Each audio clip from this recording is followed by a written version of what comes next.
आपल्याला कदाचित कल्पना असेल किंवा नसेल, पण या समित्या जेव्हा कामकाज करतात त्यावेळी त्यांच्या कामकाजापुरतं विधानसभा किंवा विधान परिषद कामकाज करते आहे अशा प्रकारचा दर्जा या समितीला त्या ठिकाणी असतो।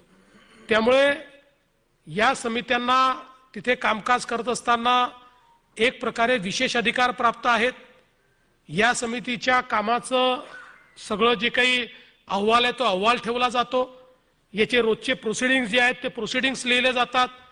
त्या प्रोसिडिंग प्रमाणे तयार होणारे अहवाल याच्यावर विभागाला कारवाई करावी लागते।